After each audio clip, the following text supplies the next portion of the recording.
আমরা গেছি। 700 ছেলে পড়তো ওই মাদ্রাসায়, লেখা আছে সামনে পড়ো আপনার সিলেটে। 700 মুর্শিদ কুলি খাঁ যখন ছিলেন ওই কাটরা মসজিদের মাদ্রাসায় 700 ছেলে পড়তো। এইভাবে তিনি তালিম ছড়িয়ে গেছে ভারতে, পৃথিবীটা আমি বাদ দিলাম। বর্তমানে দারুল উলুম দেওবন্দ, আবার নাম বলছি, দারুল উলুম দেওবন্দ পৃথিবীর ইতিহাসে একটি আইকন, একটি নীতি আদর্শের প্রতীক।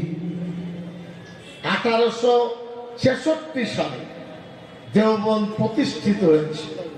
প্রায় 166 বছর ধরে দারুল উলুম দেওবন্দ পৃথিবীতে আলোকিত করেছে দ্বীন ইসলামকে। কিছুদিন আগে আফগানিস্তানের মুত্তাকি সাহেব এসেছিলেন। উনি হলেন পররাষ্ট্রমন্ত্রী। উনি বললেন, আমি দেওবন্দ এসেছি দ্বীনি ইলম শিক্ষা করতে, আমার বিদ্যার জন্য সনদ নিতে, পাগড়ি পড়তে। একটি আফগানিস্তান দেশের শক্তিশালী পররাষ্ট্রমন্ত্রী দেওবন্দ এসেছিলেন ইলম শিখতে। এই খোশবাগ মাদ্রাসায়, মনিদাবাগ মাদ্রাসায় কি আরো কোন মাদ্রাসায় ওই দেওবন্দ পাশ করা আলেমরা এখানে পড়াচ্ছে। একইভাবে সাহারানপুর, মুরাদাবাদ, জালালাবাদ, আল্লাহর মেহেরবানি পশ্চিম বাংলায় আমরা মাদ্রাসা একটা বোর্ড গঠন করতে সক্ষম হয়েছে আলহামদুলিল্লাহ। 1999 সালে তার ভিত্তি স্থাপিত হয়েছিল।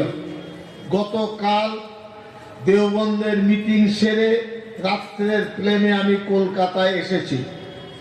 5400 মাদ্রাসা, আবার বলছি 5400 মাদ্রাসা দেওবন্দের সর্বভারতীয় বোর্ডে ভারতবর্ষব্যাপী মাদ্রাসাটা একটা মালাতে গাঁথা হয়েছে। পশ্চিমবাংলায় 1150 মাদ্রাসার মধ্যে 729টি মাদ্রাসা দারুল দেওবন্দের অনুমোদন পেয়েছে। পশ্চিমবাংলায় এলোমেলো নেই। যারা বাইরে আছেন তাদের ইচ্ছা, যারা তিনি শিক্ষাকে প্রতিষ্ঠিত করতে চাইছেন এই মাদ্রাসা বোর্ড হলো তাদের জন্য আদর্শ, তাদের জন্য প্রতীক। 1,65,000 ছেলে মাদ্রাসায় পড়ে পশ্চিম বাংলায়। কত বললাম? 1,35,000। আমাদের বোর্ডের একটা অন্যতম সেন্টার হলো খোশবাগ মাদ্রাসা। প্রায় ধরে নেন 4,500 থেকে 5,000 কোটি টাকা মুসলমানরা খরচ করে এই মাদ্রাসায়। বাংলায় যাকাত, খায়রাত, লিল্লাহ, পাক, ধান, চাঁদা দিয়ে এই মাদ্রাসা দিয়ে তারা ধন্য হয় যে আমার পয়সা মাদ্রাসায় লেগেছে। এই নিয়ন্ত্রিত অবস্থায় আলহামদুলিল্লাহ মাদ্রাসা চলছে। যেমন হাদিস কোরআনের শিক্ষা আমরা দিয়ে থাকি, তেমনি জাগতিক শিক্ষা, বাংলা, ইংরেজি, ভূগোল, বিজ্ঞান, এটাও মাদ্রাসায় শেখানো হয়। আমি মন্ত্রী হয়েছি পড়ে, কিন্তু লেখাপড়া আমার এই মাদ্রাসায়, করদগ্রাম মাদ্রাসায় পড়াশোনা করে সিধা চলে গেছে দারুল উলুম দেওবন্দে। আমার একজন বুজুর্গ সাথী মওলানা আবুল কাসেম সাহেব, রাজ্য কমিটির সহসভাপতি, আমাদের জামানায় তিনিও পড়ে দেওবন্দের স্নাতক হয়েছেন। এটা ভাববেন না মোল্লা মৌলভী, আমি মোল্লা মৌলভী তো দপ্তর চালাচ্ছি ভাই, কার কাছে শিখতে হবে? নেতাদের কাছে। আমি শিখি না, কাজ আমাদেরকে শেখায়। যে শিক্ষা আমরা নিয়েছি সেই শিক্ষা আমাদের জন্য যথেষ্ট। দুনিয়ার শিক্ষার জন্য বাংলা, ইংরেজি, ভূগোল, বিজ্ঞানকে একটা স্তর পর্যন্ত আমরা রেখেছি।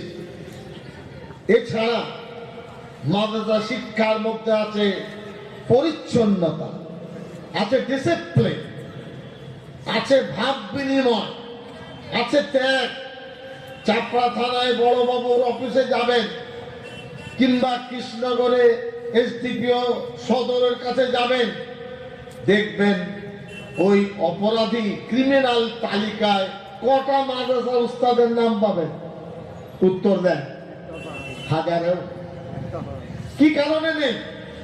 কি কারণটা কি? কোরআন সুন্নতের শিক্ষা তার মনে একটা আবহাওয়া তৈরি করেছে জাগ্রত।